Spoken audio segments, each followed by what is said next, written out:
verse. Add value to my work, check the volume on my work. You get what you give, and I'm loving all the perks. Eazy gift and the curse, make them check another verse. Yo, it's your boy Easily Done. Welcome to another episode of Easy Said, Then Done. You feel me? Man, listen, man, this weekend, the past couple of weeks, we've been in March Madness, and you know, I slipped on not catching the earlier rounds. I ain't gonna lie, I really went on my college basketball. Only team I watched was my Dukies, so I guess I was so locked in with Duke that I wasn't paying attention to the rest of the field until my Dukies are made it to the Final Four. Now I'm like, okay, I need to do an episode for sure. You know what I mean? Let's talk about it. Uh, let's begin with, first of all, let's celebrate the fact that I don't know if you want to celebrate it because, you know, most guys that if you watch March Madness, you're a real fan of it. What makes it exciting is it's a wide open tournament, 64 teams, single elimination, and more times than not, there's a Cinderella story. Sometimes multiple Cinderella stories. You know, teams that weren't expected to go far that do. But this year, it was who was expected. All four teams in the men's Final Four, number one seeds. If I'm correct, no, the women's was like 3 out of 4, and the next one was like a number 2 seed. So pretty much in college basketball, men and women's, who was supposed to be there was there. You know, and for the men's, you got Duke and Houston playing in one semifinal, and then Auburn and Florida. So I'm gonna break it down, right? First of all, let it be known, I'm a Duke fan, right? That Michigan right there is for college football. For college basketball, I'm a Duke fan. I've been a Duke fan for as long as I can remember, just as long as I've been a Michigan Wolverine football fan. I've lived all over the country, y'all, so I know people like, damn, you everywhere with it. Yeah, because I lived everywhere. You know, I stay right now in Miami, Florida, but I grew up in Tennessee. I was born in New York. We lived a little bit of time in Idaho, California, Maryland. I'm trying to think if I'm remembering anything else. That sounds right. Yeah. You know, so even by the time I was in Tennessee, and I spent a lot of time in Tennessee, they let me know, you know, I had my little homies and all, I talked different. You know, my mannerisms were different. And then on top of that, I'm a Haitian American. My family from Haiti. My mom, my dad, aunties, uncles. A lot of my cousins were born in Haiti. Like, so I'm everywhere. You know, and I don't hide that, you know. But college basketball, I'm a Duke fan. I'm not gonna lie to you. I love Duke. I'm a Blue Devil, man. I don't know something about Coach K, man. The way he coached the game. If you ask me, uh, that whole 3-point game, spray him up from outside. Curry mastered it, but I feel like Coach K came up with it. Correct me if I'm wrong. If you're a real Duke fan, that's how we played in the early years, in the 90s when we were first making a name for ourselves. Coach K had them boys shooting threes all day. He had nothing but shooters, but the thing about it, we defended well. That's how we won games. But he would have a team of shooters. Anyways, this year, 2025, Duke. Let's just talk Duke and Houston. I started watching a little bit when I started seeing, all right, my Dukies are going far. Now who we playing against? So I started looking at the competition. So when I seen Houston play, right? Houston, and this is how they've been for the last few years, they're an aggressive team. They're a physical team, really, more than aggressive. They're physical, they're scrappy. Um, they don't have a lot of height, but they're scrappy. You're not gonna do a whole bunch of um outscoring. Like, you're not gonna get a whole bunch of scoring in with. You're gonna have to play their brand of basketball better than them. Play great defense, timely baskets. You know, they've been ever since Ralph Sampson been over there as a head coach. They've been a top tier program. They were good last year. If I'm correct, they went to the Elite Eight last year. You know, I think Duke can beat them. Now let me tell you about Duke. Duke, one, we have arguably the best player in the country, a freshman named Cooper Flag, right? If you watch basketball, you're one of them type of people that pay attention to that next who that dude, you know who Cooper Flag is. They were talking about this kid in high school. He was they let you know as soon as he came into the NCAA that he's gonna be the number one pick since he walked on the floor. Since he was a senior in high school, that he was a potential number one overall pick. And he is not that knocked that off at all. He is gonna be the number one pick. He played outstanding this year. He was outstanding. He just shows he's got an all around game. He's he can defend he's first of all he's 6'10", can handle the rock. He's shown he can shoot it. He started out that was a question mark, and then he showed he can shoot it.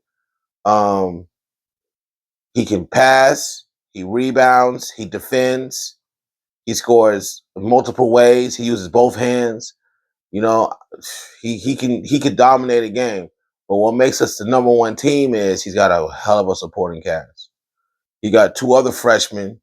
I can't say the one kid name. He's like 7'2", Maluk.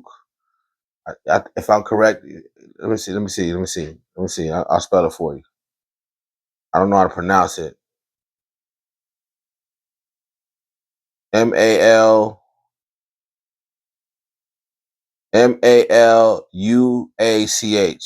The kid is 7'2". Okay, Matumbo type player at the college level. For me watching the Duke games, he's definitely a lottery pick. When you got that type of height in the NBA, know you can get to that next level and defend the rim, rebound. He ain't gonna be no superstar center, but he gonna be one of them type of centers gonna get on the team and know his role. When we played our semifinal Duke against Alabama, that boy was a game changer. They were scared to take the ball to him. We throwing oops at him. I'm like, oh my God. You put him and Cooper together, who's 6'10" his damn self, and we got another 7-footer, 6'11" guy, another African kid. He a freshman too. Like, we're big. See, that's one factor. We got bigs at Duke. Like, we got a rotation. My only concern is I don't like our. We can shoot. We got this kid named Canuple, and then my boy Tyrese Proctor. Shooters.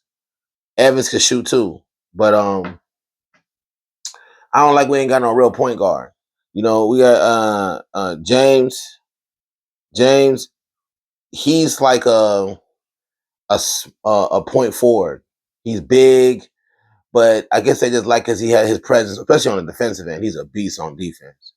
He ain't really got no handle like that, but they let him run the point. You know, the kid that is named Foster, who was originally our starting point guard, he's more of a natural point guard, but Coach Shire likes James a little more. So, but me being a Dookie, but me honestly, an honest assessment, we can beat Houston. We can win the whole thing, but it's about matchups. And I feel like we're bigger than Houston. We're an elite defensive team. I watched us play this year. Whoa, when it comes to defense. When I mentioned them 7-footers, they protect the rim for real. And you got a good group of guards that know how to defend too. James, Proctor, all the boys can defend well. They rotate, they communicate, they're never out of position. I'm telling you, like, but I'm gonna give Houston their respect, dog. You know, we can lose this game. And listen, Duke is one of those schools. A lot of people don't like us. They don't like us, the way we play, the way we represent ourselves. I don't know what it is. You know, I don't give a damn. I'm a Duke fan. I watched Duke young. I was attracted. It's like Michigan. Everybody don't like Michigan. They be hating on them too. You know what I mean? You saw that shit. We won a national championship. All of a sudden, they see a Michigan team that looking like way too good. Now it's camera scandals. I don't believe none of that shit. Now all of a sudden that shit die out. You made our coach leave because you saw what he was building. You feel me? But that's a whole nother conversation. We'll talk about that when football starts next year because I feel like this new coach about to bring us right back where we're supposed to be. Y'all tried us, though. Y'all tried us in football. But basketball, I like Duke against Houston. I do. I like Duke. I think we can legitimately beat them. The only thing I'm concerned with Houston is just their scrappiness. You know what I mean? They're good at being scrappy. They're good at defending. You know, the same way we can defend them, they can defend us. This is really who plays the better, who makes really because both teams are defensive. Who makes the most shots? You know, just to give Houston a little props, so I don't sit there and show too much bias to do. LJ Cryer, that's their leading scorer. I remember him because he was on that Baylor team that won in, I want to say 3 years ago. Yeah, because UConn won it back-to-back years. So it was the year before that Baylor won it. He was on that Baylor team that won it. And that was a solid group of guards Baylor had. A couple of boys in the NBA right now. I remember Roberts. That's their big man. But that's what I was saying about Duke. He's like 6'8". That's an advantage on us. Like, seriously, you got to have some trees messing with Duke. But Houston's been scrappy. They've been a top tier team the last 2 or 3 years. So you just got to respect that. You know what I mean? You just got to respect that this is a powerhouse program right now. So Duke can't come in there and think that, get too big headed, because they can't beat us. Anybody's Final Four, all these teams left are number 1 seeds, held their own all season. All right, so let's talk about the next game between two SEC opponents, the Florida Gators and Auburn. Now, besides me being a Duke fan, the team that impressed me most watching this tournament, Auburn. One, they have a solid big man, Broom. He's the only competition to flag to be player of the year. And it's funny how they're opposites in flag is that, you know, he's walking that fantasy. He came out of high school, going to be number 1 pick in the draft after 1 season in college. Broom is a 5th-year senior that done transferred a couple times, but he is a beast at Auburn. I watched that man play. Every game I've seen him play, he puts up a double-double. Every game. Easy too. Like, he got savvy. He's not physically imposing. I would say he's about 6'10" though. I'm gonna give him that. He ain't small. Like, he's a big, and they got some bigs over there too. Auburn got some players over there that play in the paint. Caldwell, Baker, Mazzara. They got some big men. Johnson. They got some big men. Like, they can rebound, right? What scares me with Auburn is they got 2 really good guards, Jones and Pettiford. Pettiford, to me, is like Rondo mixed with Darren Williams. Like, he's got an offensive bag, but he's quick and got that Rondo first step. Like, you give him a lane, he's gone. He by you.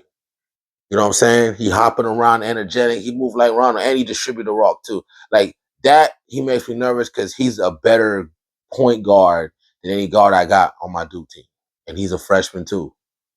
You know, I'm sorry I mentioned Duke because really they playing Florida right now. So let's go per game that per Final Four game. You know what I'm saying? Um, I like Auburn though. I watched Auburn play against Michigan State. I watched Auburn play against I forgot who they played the round before Michigan State. They've been impressive, bro. They've been dominant. And the SEC, that's why you got 2 teams in the SEC right now in this Final Four. Been by far had the best season this year. When we got to the Sweet 16, like 8 on teams from the SEC. It just they had beat each other. But so Auburn is very respectable. I put a lot of respect on that name. You know, normally known for football, but that's another program like Houston, like Bruce Pearl been over there. I got a lot of respect for Bruce Pearl. I remember when he used to coach at Tennessee and had Tennessee super raw.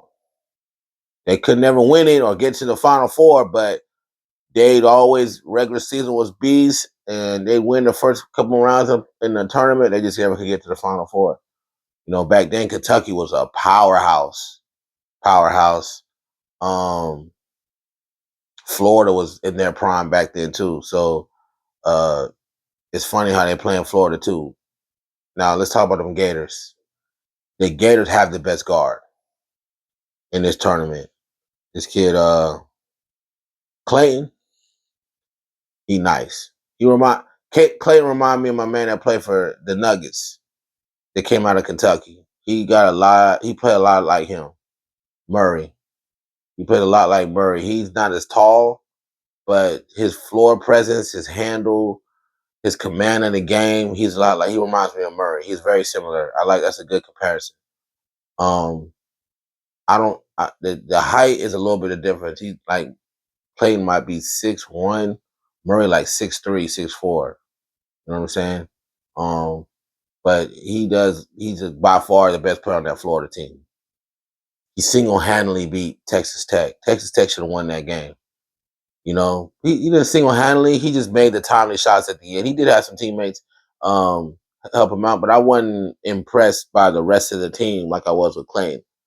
So if between the two in their matchup, I got to go with Auburn because I feel like if Auburn stops Clayton, they can beat them. If they give Clayton, they do their due diligence defensively on Clayton, they can beat him. But if Clayton go around and Auburn got guards that can throw at him, like the key to basketball is as much to defend somebody is making that person work on defense because that's how they tire out on offense. You bring it to him, you know what I mean? It takes a little bit away from his offensive game because he's working on defense too. Now, if you raw, you raw. That ain't nothing. If you're a hooper, you really gonna accept that challenge. You're gonna be competitive, and the pressure they putting on you, you're gonna give it back. But I just like Auburn. I just feel like they got a little more a well-rounded team versus one guy being the whole machine. And Auburn got the All-American Player of the Year candidate, but them guards Auburn got help him. Jones and Pettiford, they do their job. You know what I'm saying? They distribute the rock. They talking about they not just like 2-3 move. Them guys they can get to the rim. They can shoot both of them. So I like Auburn, man. They're the number one overall seed in the whole tournament too. On top of that, you know, all year they were number 1 and 2 all season. Florida was good most of the year. Duke, we were around the top. You know what I'm saying? 5. Yeah, all these teams right here were like literally hovering around that number 1 spot, but Auburn could stay close to number 1, if not number 1, most of the season. So they earned the number 1 spot. But it's gonna be a hell of a game because it's 2 SEC teams. They're familiar with each other. I don't see why not. They don't go at it. You know what I mean? As much as I like Auburn, I'm pretty sure Florida knows chinks to their game. They don't play them. Um, it's gonna be a great Final Four because you got the heavyweights against each other. Ain't no play. So usually you'll get to the Sweet Six. You'll get to this time and that Cinderella team play against that juggernaut, and more times than not, now that Cinderella story about to be over with. But this year, you got 4 like expected to be there, so you expect some knockout, drag out fight. That's why I couldn't even just say Duke. As much as I love Duke, Houston can give it to them. They're just as capable. So that's my take on the Final Four. Let's see what happens. You know, let's enjoy some good basketball. I love the NBA, I really do, but I don't think there's no basketball, Olympics, nothing that compares to playing that NCAA tournament. That one game elimination style is unbeatable, bro. That many teams, man. Listen, it's pure basketball, bro. It is. You know what I mean?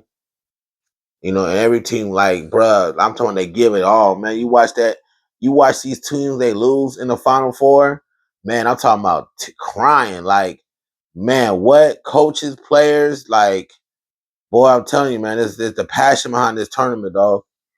We're coming into an era where collegiate sports is about to start competing like neck and neck with professional, bro. They're already paying these kids.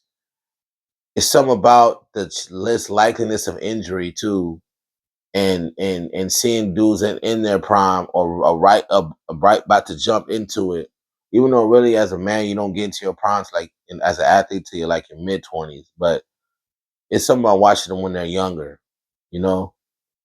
But y'all enjoy these tournament games. It's your boy Easily Done. I'm out.